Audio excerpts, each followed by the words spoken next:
Salut tout le monde, bienvenue sur ce tout nouvel épisode de The Truc Play. Alors aujourd'hui on va parler du NFLPA Bowl qui s'est déroulé le 29, donc c'était samedi si je me trompe pas, et qui a eu lieu au Rose Bowl à Pasadena, en Californie bien sûr. Donc je serai tout seul aujourd'hui pour vous présenter un petit peu le NFLPA Bowl. C'est plutôt des joueurs qui seront draftés au troisième jour. Normalement, je vous dis bien normalement, il y avait pas mal de joueurs de FCS. Mais il y avait aussi quelques joueurs que vous connaissez sûrement, des gars comme Sam Williams de Ole Miss, Chase Garbus, le QB de California. Il y avait Malcolm Rodriguez et son compère Harvey Peel de Oklahoma State. Enfin, il y avait quand même quelques beaux noms. Il y avait BJ Baylor de Oregon State. Enfin voilà. Globalement, c'est du joueur qui serait drafté en troisième jour de cette prochaine draft. Mais qui ont montré de belles choses. Malgré, je dis bien malgré qu'il soit coaché par Marvin Lewis pour l'équipe nationale et Jeff Fisher pour l'équipe américaine. Donc c'est pas ce qu'il y a de plus ronflant, on va dire, comme nom, mais c'est quand même des mecs qui ont de l'expérience en NFL. Il y a eu quelques play design qu'on peut voir en NFL, donc ils ont été mis dans disposition vraiment de processus de draft, processus NFL. C'est ce qui est intéressant et le match a été plutôt intéressant. Donc on va pas parler, comme je vous ai dit, en soi du match. Le match finit à 25-24 pour l'équipe nationale, donc l'équipe de Marvin Lewis. Là vraiment on va se concentrer pour vous faire découvrir un peu les joueurs que vous n'avez peut-être pas encore entendu parler. Et vraiment essayer de rentrer tout doucement dans ce processus de la draft et du scouting. Vous êtes, d'ailleurs j'en profite, vous êtes beaucoup à nous demander de commencer à sortir des épisodes de draft. Vous inquiétez pas les gars, ça arrive. On passe énormément de temps, ça se fait pas comme ça. Quand tu passes entre 1 et 3 heures par tête de scouting, à regarder des vidéos YouTube en 0.25 avec une qualité de 480p, je vous assure les gars, ça se fait pas en 2 minutes. Donc donnez le temps de faire un truc vraiment propre et puis on ressortira ça en temps voulu. Moi personnellement je m'appuie beaucoup sur ces balls. Je m'appuie beaucoup sur le combine, donc vous inquiétez pas, tout ça, ça va arriver. C'est en préparation. Donc on va commencer par les tops, un peu les joueurs qui sont sortis vraiment avec une bonne fiche, avec un bon niveau sur ce match-là. On va commencer avec le MVP de ce match, c'est le quarterback Cole Kelly de Southeastern Louisiana. C'est du FCS qui est donc MVP du match. Il nous sort une fiche de 12 sur 17, 150 yards, 1 TD, une course, 4 yards. Alors, Cole Kelly, je l'avais vu à Lula Bowl qui s'est déroulé il y a 2 semaines. C'est vraiment une grande perche. Le mec, c'est un 6'7", donc c'est environ 2m04. Il fait plus de 100 kg, il doit faire 104 kg. C'est vraiment une grande tour de contrôle. C'est pas ce que recherchent actuellement, je veux dire, les équipes NFL. On est plutôt sur des profils de mecs qui peuvent courir, etc. Bien qu'il fasse plus de 2 mètres, il est quand même athlétique, mais on n'est clairement pas sur quelqu'un qui peut courir comme, je sais pas, un Deshaun Watson, un Lamar, ou peu importe, même un Patrick Mahomes.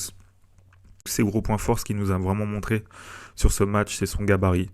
Du coup, vu qu'il est très grand, il a une très bonne vision du terrain. Il a un gros bras, une grosse précision court moyen, sur les lancers court moyen, pardon. Il a une mécanique assez propre. Par contre, là on peut se poser quelques questions dans un processus de draft, même si je pense qu'il a marqué énormément de points. Il a 24 ans. C'est tard. Quand tu arrives en NFL à 24 ans, c'est tard. Son gabarit, bien que ça soit sa force, c'est aussi son défaut. Tu vois quand même qu'il a beaucoup de mal à bouger, c'est normal, hein. Il ne faut pas non plus... voilà. Ses placements de balles sur lancer long sont des fois assez hasardeux, même s'il a balancé une superbe bombe sur ce match. C'est que ça reste quand même assez hasardeux. Les lectures pré-snap, parce que j'ai scouté, du coup j'en ai profité pour scouter un petit peu sur des vidéos de Southeastern Louisiana. De ce que j'ai pu voir, c'est que ces lectures pré-snap, c'est pas incroyable et pourtant ça joue en FCS. Et de ce que j'ai pu aussi revoir sur ce ball, il ne permet pas beaucoup de yards après réception à ses receveurs. Donc je pense que c'est un profil très atypique. Je pense qu'il a de quoi être QB backup en NFL.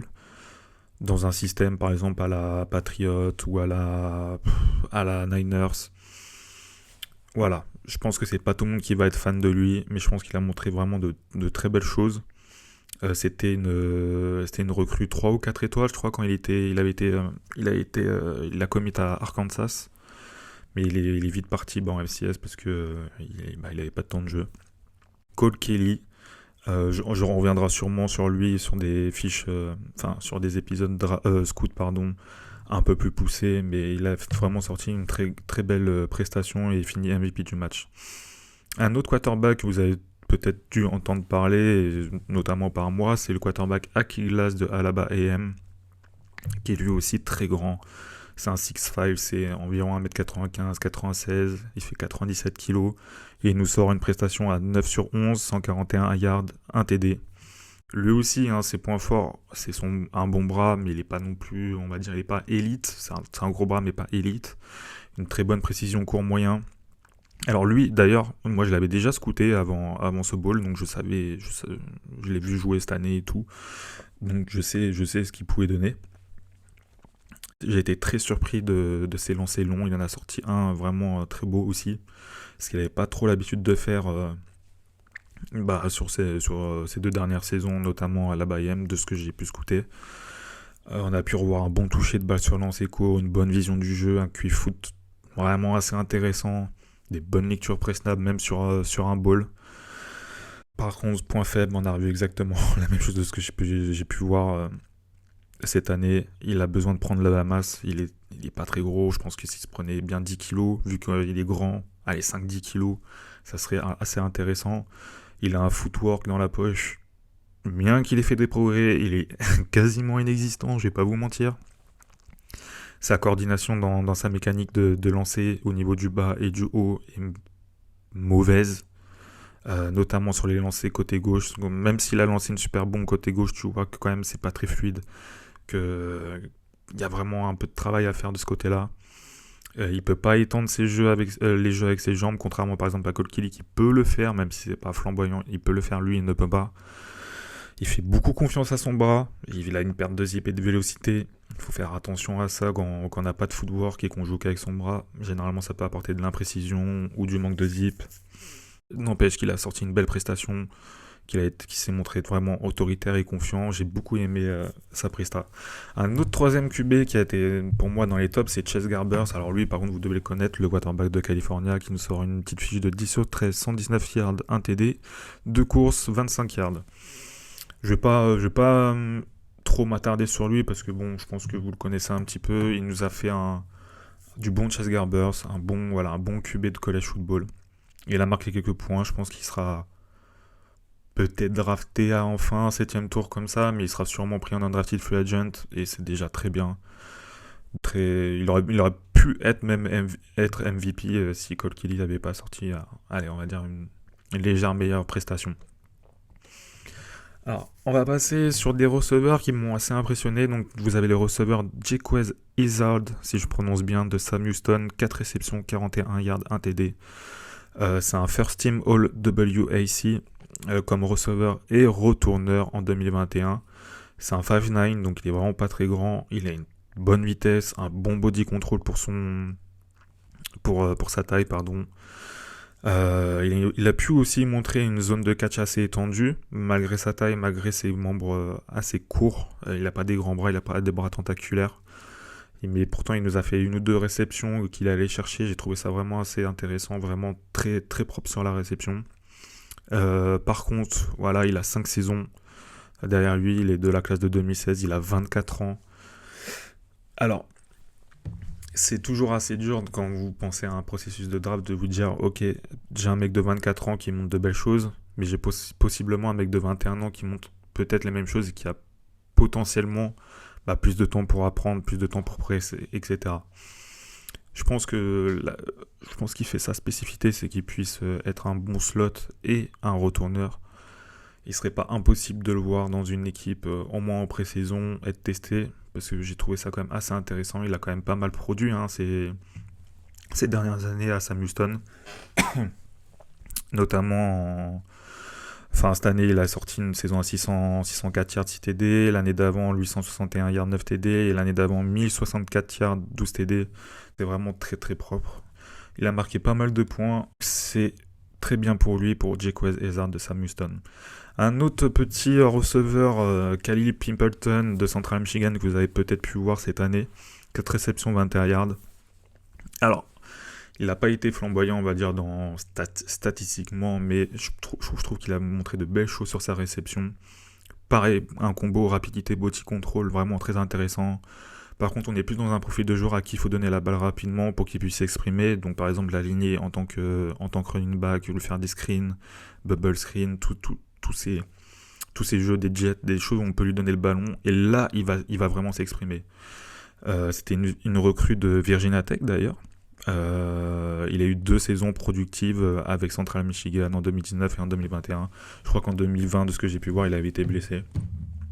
Après, je sais pas, je vous garantis pas qu'il a été blessé, mais de ce que j'ai pu voir, il a été blessé. Donc voilà, un joueur à qui tu peux donner le ballon en tant que running back et tout, donc ça intéresse forcément les équipes NFL. On utilise de plus en plus ces jeux-là, les jets, les rivers, etc. Ces profils très versatiles. Donc je pense que pareil, il aura sûrement sa place, au moins en pré-saison, il pourra se montrer et potentiellement intégrer un practice squad ou peut-être mieux pour lui. Et là, on arrive sur une très grosse performance du receveur Dejan, ou Dejan, si on le dit en français, Dixon, de Nichols. 6 réceptions, 131 yards, 1 TD. Donc une grosse réception pleine d'autorité. Je vous invite vraiment à aller voir le résumé de... Alors, vous n'allez pas trouver le résumé d'ailleurs, c'est drôle. Enfin, c'est un petit résumé un peu catastrophique. Enfin, je trouve pas ça ouf. La com et le retour par rapport à ce bowl. Mais si vous trouvez, peut-être dans les jours à venir, ça va sortir. Mais n'hésitez pas à aller voir le résumé de ce bowl. Donc Dejan Dixon, il nous a sorti une grosse réception pleine d'autorité, de body control de 47 yards qui permet d'arriver au field goal fin de match. C'est un 6-4. Il est 3 fois first team of Southland. Il est très productif. Il a 2 saisons à plus de 1000 yards et 4 saisons à 7 ou 8 TD. Alors, moi, vous savez que j'ai tendance à beaucoup aimer les receveurs qui sont assez grands et qui montrent du body control et un athlétisme décent pour leur taille. Et là, je vous avoue que le petit Dixon, il m'a beaucoup impressionné. Donc, je vais sûrement encore un peu plus le scouter. Parce qu'il y a encore une belle classe de draft. Je dois être une vingtaine de receveurs déjà scoutés. Et ça m'a beaucoup, ça m'impressionne, ça m'interpelle. Donc, je vais essayer de regarder ça encore un peu plus en profondeur. Mais notez-le dans vos petits papiers pour le 3e jour de la draft. Et à mon avis, il a sûrement gagné beaucoup de points et il va pouvoir ressortir à drafter. On a un deuxième grand receveur qui s'est bien montré, c'est Lance McCutcheon de Montana State. 3 réceptions, 49 yards. Lui aussi, il est assez grand, c'est un 6-3. Mais il n'a qu'une seule année de production à 1219 yards et un seul TD. Ces 2 saisons d'avant, je crois, il dépasse pas les 200 yards. Il a montré de belles choses, un gros gabarit, très intéressant pour la NFL. Malheureusement, je peux pas m'appuyer sur beaucoup de choses pour l'instant pour vous en parler, mais il s'est montré. Je reviendrai très sûrement sur des scootings sur lui, parce qu'il m'a un peu tapé dans les yeux, je crois que c'est comme ça qu'on dit, je suis pas sûr. Donc voilà, Lance McCutcheon de Montana State. On va passer sur un running back, pour moi c'est le seul running back qui est vraiment sorti du lot, c'est Vavae Malepeai de USC, désolé pour la prononciation, qui nous a sorti de bons cuts, de l'agressivité dans ses courses, une bonne vision, de la versatilité. Sa fiche de stats est bonne, c'est 7 courses, 36 yards, 5,1 de moyenne, 1 TD, 3 réceptions, 12 yards, dont une course d'ailleurs de 18 yards et une réception de 5 yards. Il nous sort un super TD en cassant un plaquage, en cutant son vis-à-vis, en le mettant complètement dans le vent avant de finir. Donc pour moi, c'est vraiment le seul qui s'est montré supérieur. On a vu vraiment que c'était peut-être un cran au-dessus. En carrière, Vavey, il sort 3 saisons à 500 yards, dont 2 à 6 TD et une à 8. Il a joué 5 ans pour USC, il est de la classe 2016, donc il se rapproche de ses 24 ans. De ce que j'ai vu, il a 23 ans là. Alors sachez que c'est très dur de trouver les âges des joueurs. Je ne sais pas pourquoi, j'ai jamais compris pourquoi, mais c'est très dur de trouver les âges des athlètes sur internet. Donc il se rapproche de ses 24 ans, s'il ne les a pas déjà fait, hein, bien sûr. Et il était le 9e meilleur running back de sa classe en 2016. Lui aussi, je pense qu'il a peut-être marqué des points pour aller se faire drafter en fin de draft, sur le 3e jour, 6-7e tour. Vous savez comment c'est dur, hein, les running backs, il y en a énormément, il y en a qui sont très bons, même jusqu'à tard dans la draft. Mais là, il a peut-être marqué suffisamment de points pour être drafté. Alors, au niveau de la O-line, ce qui est sorti un peu du lot, c'est Jack Wallabogue, pardon, de Duke, le center. Alors, pourquoi je me suis pas attardé plus sur les O-line sur ce match? Parce que en fait, il y a eu pas mal de holdings qui ont été non flagués et c'était globalement un peu brouillon. Donc j'ai pas pu scouter dans de bonnes conditions, mais celui qui m'a apparu le très solide, le plus solide, c'est Jack Wallabogue, pardon, j'ai du mal avec son nom, de Duke, le centre. Voilà, j'ai pas vraiment un autre mec qui est sorti du lot. Il y a des fois, il faisait des bons trucs. Des fois, c'était vraiment pas ouf, comme le tackle de North Carolina. J'ai oublié son prénom, son nom. Donc voilà, je me suis pas trop attardé sur ça. Je pense que il n'y avait pas de nom plus très ronflant. J'avais par exemple moi du côté d'Ole Miss, j'avais Orlando Mana, mon centre. Bon, il a fait du Orlando, il s'est pas fait flaguer pour faux départ d'ailleurs. pour une fois, c'est bien. Je vais vraiment parler que de Jack Wallabogue, qui pourra peut-être avoir une place. Voilà, en practice squad, il a besoin de se développer, mais c'est celui qui m'a paru vraiment le plus fort, le plus technique et le plus agressif sur ces deux O-line qui ont joué samedi soir. Côté défense, je vais vous parler de Sam Williams. Alors, avant de parler de la défense, il n'y a pas les stats sur ESPN. Je n'ai pas trouvé les stats de défense. Je pense qu'ils les ont pas marqués tout simplement. Donc, je vais vraiment vous parler des joueurs qui sont sortis du lot, donc qui globalement ont fait des stats du coup, hein, mais voilà, j'ai pas les stats en elles-mêmes. Sam Williams qui a forcé un fumble, il nous a montré encore de l'agressivité, une supériorité physique par rapport aux autres, vraiment très impressionnante. On a l'impression que c'était un autre joueur par rapport aux autres, qu'il était vraiment une classe au-dessus. C'est pour ça que lui, peut-être, on pourra le voir deuxième jour de draft. Je dis bien peut-être, parce qu'il y a quand même une grosse classe de edge, mais je pense qu'on sera plus sur 4e, 5e tour.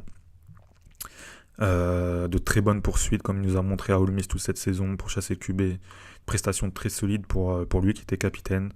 Il a même essayé de nous faire un petit mouvement de double rush. Bon, c'est pas sa force, hein, comme vous allez l'entendre bientôt sur les scootings, c'est pas non plus sa force, la technique, mais il nous a montré vraiment une très grosse capacité physique, et ça par contre ça saute aux yeux des scouts NFL, et il a marqué vraiment de beaux points. On a le safety Colby Harvell-Peel qui a montré de bonnes choses dans le run stop. Il a aussi recouvert un fumble forcé, le safety d'Oklahoma State. Globalement, j'ai trouvé c'était le safety qui est ressorti le plus. Alors moi, je m'attendais peut-être un peu plus à un Marquez Bell il est d'où lui, Florida A&M. Malheureusement, il n'a pas été ouf, hein. En tout cas il n'a pas trop été visé, donc il n'était pas dans les bons coups, etc. Mais le safety Colby Harvell-Peel, que je trouve assez solide, que j'aime beaucoup pour une fin de draft pareil, c'est un mec à aller chercher. On a le defensive back Greg Eastworth de second, d'Iowa State, les Cyclones, qui nous sort une grosse interception au début de match, pleine d'agilité, de flexibilité, un gros big play pour lui qui a été souvent nommé dans les équipes First Team All Big 12. Il s'est pas mal montré sur ce match, il a été très solide, il s'est rarement trouvé, il a montré une bonne analyse de terrain, une bonne reconnaissance, pardon.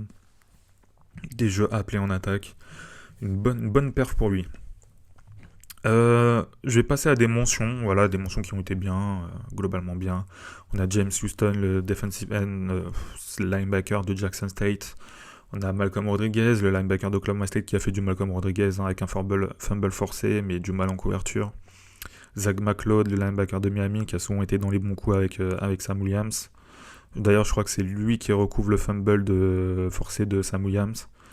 On a le linebacker aussi, Joshua Ross de Michigan, qui a été très explosif contre la course, qui s'est montré vraiment très fort contre la course. J'ai vraiment beaucoup aimé. Ça me demande encore un peu plus de scouting. Voilà, donc dans les mentions de ce qui a été bien, vous avez James Houston de Jackson State, Malcolm Rodriguez, linebacker d'Oklahoma State, Zach McLeod, le linebacker de Miami, et le linebacker Joshua Ross de Michigan. Maintenant, on va parler de ceux qui ont perdu des points. On va commencer par le quarterback de South Dakota State, Chris Oladokun, qui nous sort une fiche de 1/4, 8 yards, une inter.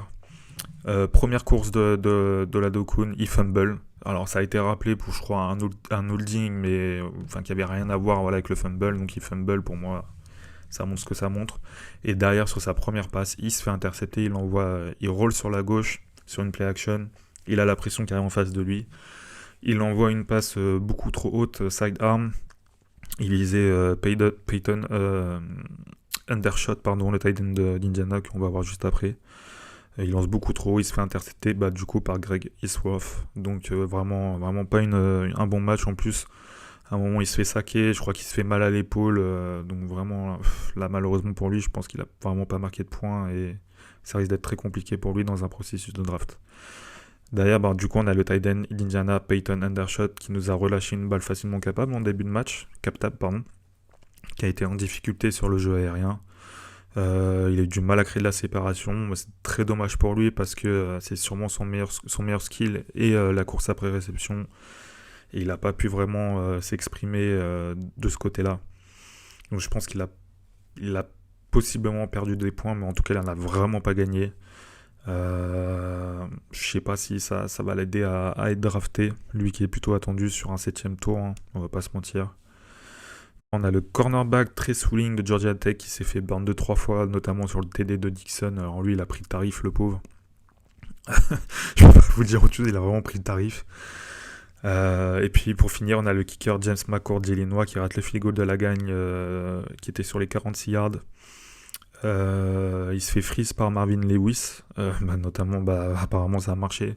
Et puis juste pour vous préciser, les XP et les field goals n'étaient pas joués par les défenses, donc il y avait zéro pression pour les kickers. Donc il y avait vraiment juste à taper, et c'est tout, et il n'y avait pas plus de...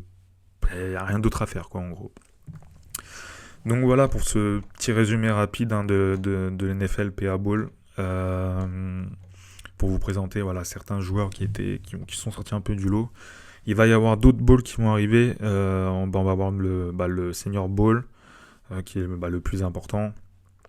On va avoir je sais plus comment ils l'ont appelé, le Shrimp Bowl, je sais plus, qui va être dans les jours à venir. Là, je crois que c'est le 3 et le 5 février. Vous allez avoir deux bowls et il va y en avoir un autre en fin de mois, je crois, si je dis pas de bêtises. Globalement, pour ces gars qui seront draftés en 3ème jour, il y a quand même eu de belles choses. Je vous rappelle, Cole Kelly, Akil Glass, le running back de USC, Malapai, Dixon, notamment en receveur, Jack Wazezard, Sam Williams qui est ressorti après lui. Voilà, c'était un des top edge quand même en SEC cette saison, et puis globalement un des top edge de college football. Donc on a quand même eu de belles choses. Je pense que globalement on a vu que les mecs qui étaient les plus forts physiquement et tout sont vraiment ressortis du lot. Il n'y a pas de secret pour la NFL, etc. Dans un processus de draft, le physique c'est tellement important. Et il y avait notamment le petit safety, là, Kahani, et tu voyais que même s'il était petit, etc., ça veut rien dire, tu peux apporter d'autres choses. On voyait que lui, globalement, il était un petit peu dépassé. Donc voilà. Donc j'espère que vous avez pu ressortir quelques noms. On reviendra dessus sur nos épisodes draft sur scouting, parce que il y en a 2-3 qui m'ont quand même impressionné et qu'ils méritent, on va dire, un peu plus de temps, un peu plus d'élaboration de ma part. Là, c'était juste pour vous faire un petit point rapide et vous ressortir quelques noms que vous puissiez noter dans vos petits calepins, sur vos petits téléphones. J'espère que ça vous aura plu. Il y aura sûrement la même chose pour le Senior Bowl. Je pense que je referai sûrement un épisode un peu plus poussé, parce que là, c'est quand même des joueurs qui sont beaucoup plus intéressants dans un point de vue draft, qui seront draftés beaucoup plus haut normalement. Puis on se dit à la prochaine fois sur The Trick Play.